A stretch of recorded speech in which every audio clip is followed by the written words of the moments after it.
Hello, I'm Nilesh Dherange. I'm the co-founder and chief technology officer for Gurucul. Gurucul is a security analytics, threat detection, investigations, and response-based platform company. So today what I'm going to talk about is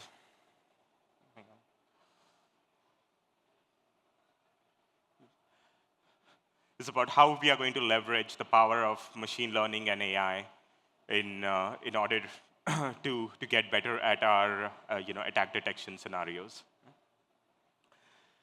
So first thing we are all aware of, there has been an evolution of cyber threats in the last, few years. Threats have, or cyber attacks have become more sophisticated.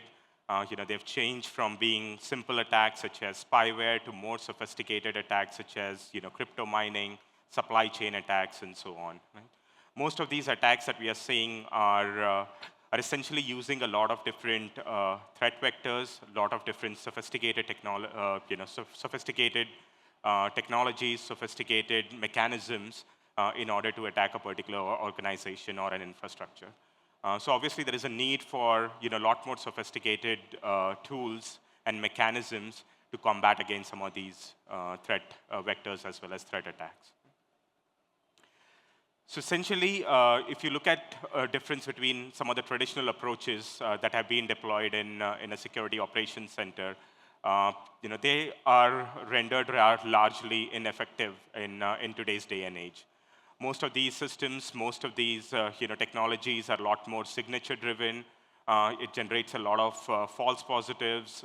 It's a lot more manual intensive as such, and it really cannot help protect organizations against some of the sophisticated attacks today. So there is really a need to have more of a machine learning and an AI-based security operations center. Now, there is a lot of talk about AI, I would say in the last, year and a half. There are various different aspects of AI, but AI alone is not the solution, right? And I'll talk about a little bit of that in subsequent slides here. But essentially, it's a combination of AI as well as purpose-built machine learning-based technologies, purpose-built machine learning-based systems that need to be deployed in order for us to get a better prevention rather than more of a detective-based mechanism as such. Right?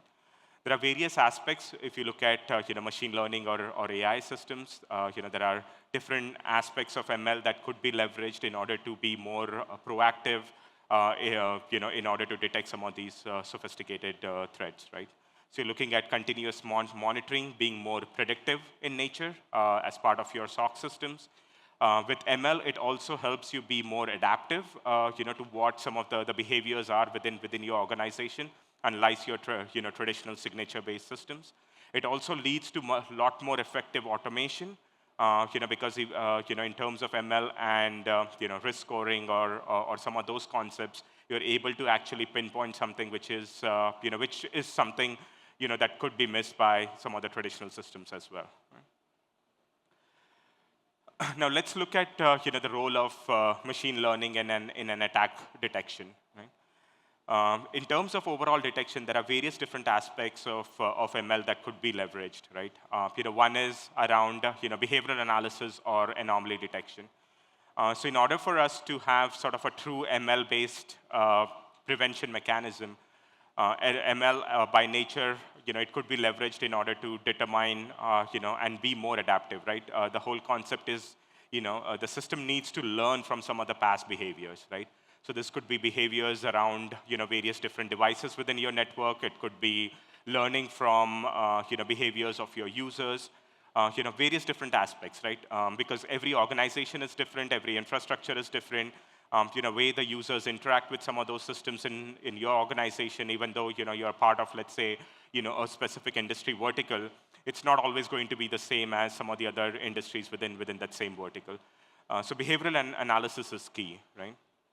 The other thing that we are also looking at is, there is a lot of data that gets generated, right? So you're looking at a lot of, large data sets, both structured as well as unstructured, that need to be analyzed, right? Typically, that's not possible with, traditional signature-driven systems, right?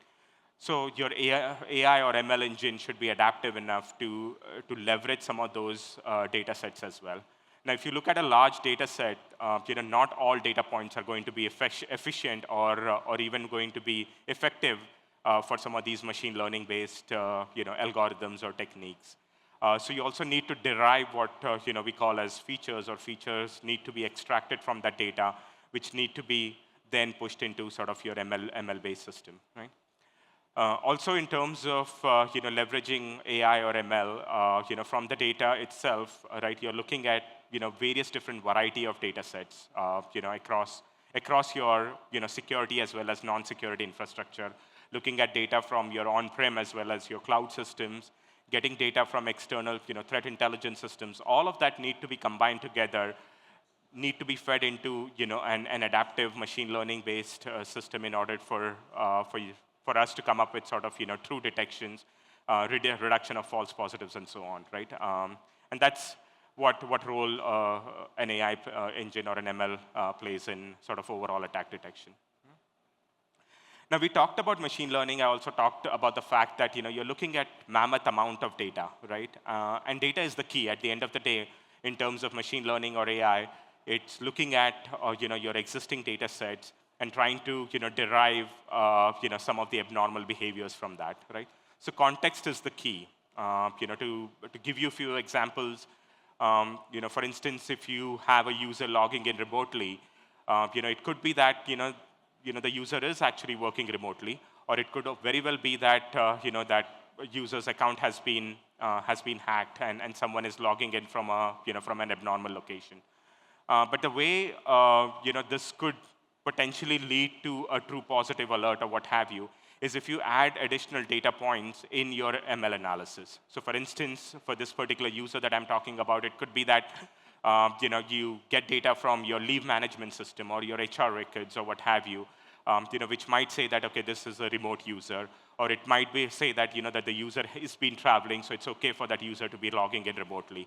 No different than if you're flying through, you're trying to get a plane, and you're walking through the airport, and you see someone running through the airport. Now, chances are that maybe it's just a normal user who is or maybe a normal person who is probably missing his flight, his or her flight, or what have you, and is rushing to catch his flight.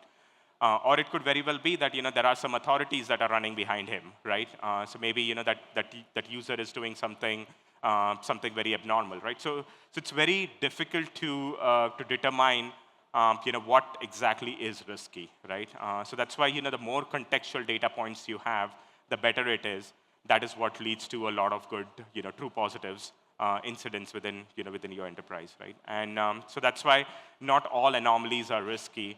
Adding a lot of context to your various different data sets is what leads to a true positive incident as such, right?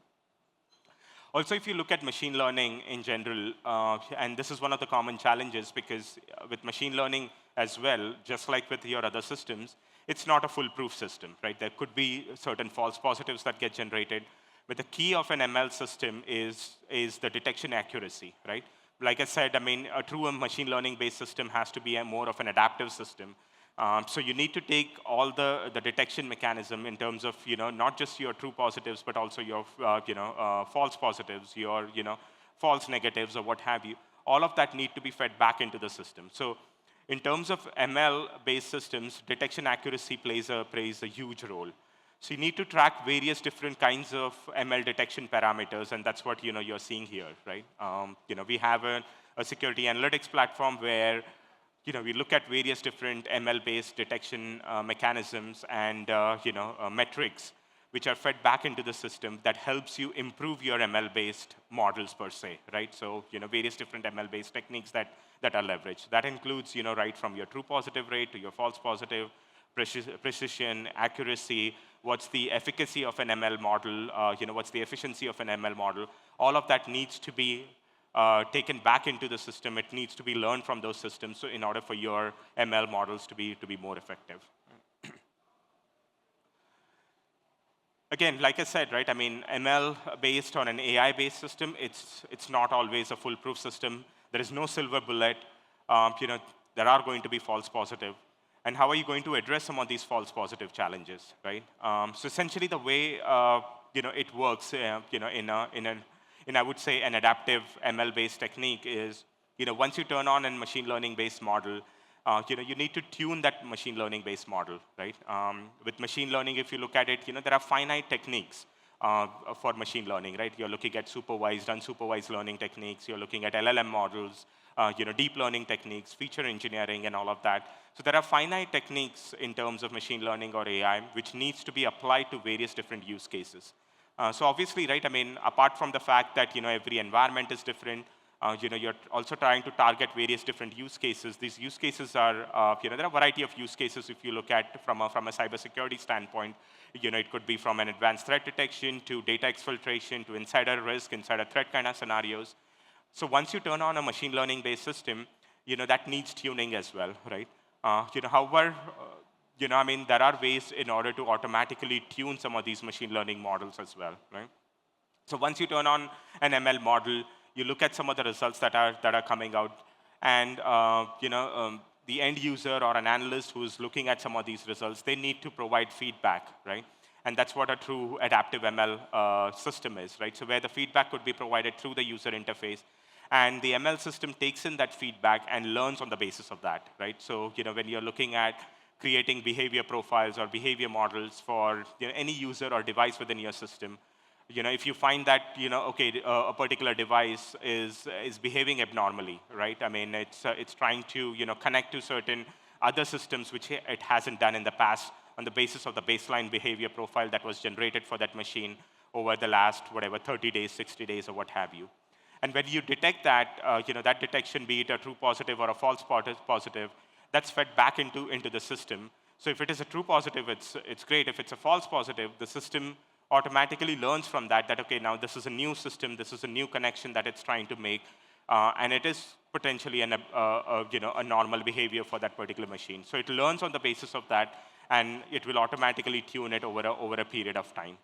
However, that does lead to certain challenges in terms of what we call in ML terms as model retrofitting and things of that nature. However, within some of the adaptive ML systems, you have the capability to sort of re-baseline some of these behavior profiles as well over a period of time. And that's how you address some of the challenges that you see with false positives here. Again, this is one of our real-world examples, where we had deployed a security analytics our platform at a large global system integrator. They had certain challenges with some of their existing tools in their security operations system, right? They being a global SI, they were handling a lot of sensitive information, across their various customers or what have you. And, they were continuously getting a lot of false positives. They had a huge team of, I think 70 to 80, people SOC team. They weren't able to manage some of these false positives. There were a lot of alerts that were getting generated for some of these systems from a lot of different security systems. So what they did was they adapted an ML-based security analytics platform wherein they were able to drastically reduce some of the alerts that they were getting. They were able to contextualize a lot of information that they were seeing across across the board, right? And they saw a lot of good results. And this is what they saw, I would say, in a matter of maybe 90 days or so, within deploying that ML and AI-based system, right? So one thing was right in the center, as you could see, right, there was definitely a reduction in a number of open cases, right?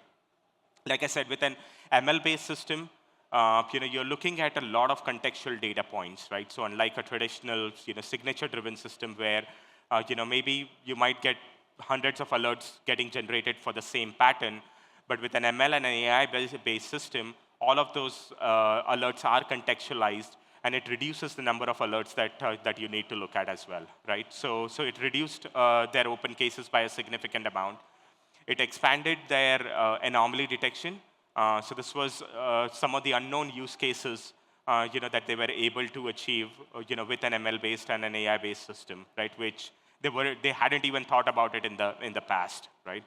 So they were able to expand to a lot of number of use cases. And they also saw an uptick in the overall true positives as well, right? And in this case, we saw almost a 60, around 60% increase in the overall true positives, right? And again, when I talked about the use cases, these use cases range from insider threat detection to IP protection to real-time threat detection. It reduced a lot of their manual efforts. And their entire SOC team of close to 70 people now, instead of focusing on day-to-day activities at looking at some of those false positives and alerts, they were able to actually focus more on building new use cases to better protect their organization. So this was one of the major wins for them. And like I said, I mean it's a system integrator, so they had a lot of global Fortune 500 companies that were their customers, and they were trying to protect information for some of those customers as well. Right?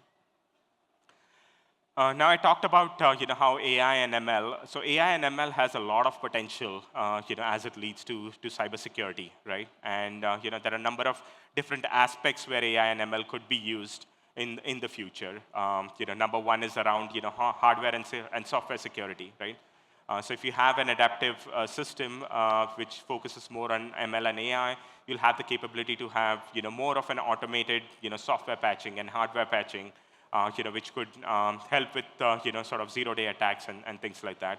It would also help you with overall data and information security as well, because now with some of the ML techniques that that we have, you're able to identify where some of your critical information lies within your infrastructure, within your business applications, who has access to some of that information. All of that could be detected through machine learning and AI. Behavioral biometrics, that's another key area where we see ML and AI being able to help with a lot of cyber attacks. Because again, right? I mean, some of these systems are prone to more of a human susceptible errors, right? So if you're looking at again going back to some of the context in ML techniques, if a user is entering a password, he or she, depending upon how they are typing that password, what are the keystrokes and things like that, if that information is also fed into the system, it actually helps you come up with sort of a better behavior baseline as well, right? And then AI-based cyber attacks, right? Like I mentioned earlier on, AI is on the forefront right now. It's being used by cyber criminals a lot as well. Also, there is a notion of good AI versus bad AI, right?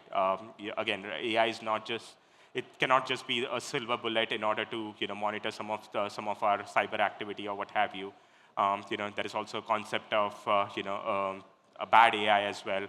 There have been instances where even if you're using an AI engine to help protect some of these cyber attacks, the AI engine could be trained on abnormal data, which could lead to detrimental results.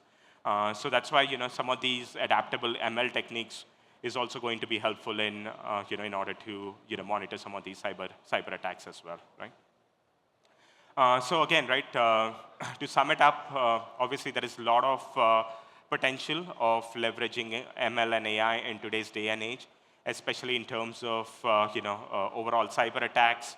Sophisticated cyber attacks, the fast-changing environments that you're looking at, right from adoption of AI technologies to cloud, and and that's why we think that overall, from a security analytics standpoint, an AI and ML-based system is what is going to power some of the future and next generation security operations center.